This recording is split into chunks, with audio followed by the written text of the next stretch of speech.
নির্যাতন নিপীড়ন বিভিন্নভাবে হয়রানি হয়েছে এবং তারা 17 বছর নির্যাতিত হয়ে নিহত হয়ে 5ই আগস্ট যারা ছাত্র জনতা যারা নিহত হয়েছে তাদেরকে বেঁচে থাকা পর্যন্ত তাদেরকে স্মরণ করা অবশ্য প্রয়োজন। আমি তাদের আত্মার মাগফিরাত কামনা করছি। সাথী বন্ধুগণ, শুধু আপনাদের কাছে কয়েকটি কথা বলে আমি বক্তব্য শেষ করব। আপনারা জানেন এই বাংলাদেশের এই 5ই আগস্টের পর এই দেশ স্বাধীন করার সাথে যারা জড়িত ছিল, এখানে আমাদের সাথে আরেকটি আমাদের পক্ষের দল আছে। সেই দল আজকে বাংলাদেশের মধ্যে একটি ষড়যন্ত্রে লিপ্ত আছে। তারা অন্য কোনো কাজে নেই। বাংলাদেশ জাতীয়বাদী দলকে কিভাবে পরাজয় করতে পারে, বাংলাদেশ জাতীয়বাদী দলের কিভাবে বদনামি সৃষ্টি করতে পারে, এই দলের তাদেরই কাজ। তাই আপনাদের কাছে আমি উদাহরণ আহ্বান জানাবো, সেই সংগঠন সেই দল থেকে আপনারা সজাগ থাকবেন। এটা অত্যন্ত গুরুত্বপূর্ণ।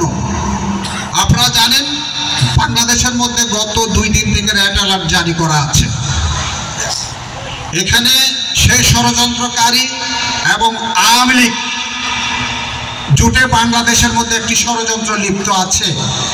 গতকাল রেড অ্যালার্ট জারি করা হয়েছে, গত পরশু থেকে বাংলাদেশের গোয়েন্দা বিভাগ থেকে এটা জানা হয়েছে।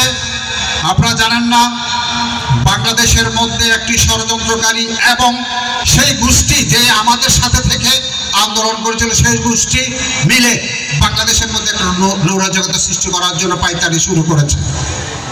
তাদের টার্গেট কি জানেন? তারা শুধু একটি টার্গেট এলাকায় বাংলাদেশের নৈরাজ্যতা সৃষ্টি করার একটা সহজ পন্থা হচ্ছে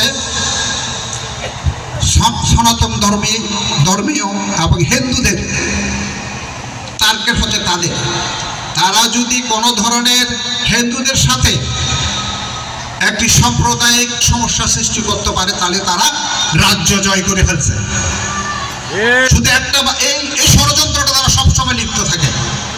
তাই আমার যারা বাংলাদেশ জাতীয়বাদী দলের কর্মীরা যারা আছেন, বাংলাদেশের মানুষ যারা আছেন, তাদের মনে রাখতে হবে, তারা সবসময় দেখবে সনাতন ধর্মে এবং মুসলিমদের মধ্যে একটি সাম্প্রদায়িক দাঙ্গা সৃষ্টি করার জন্য।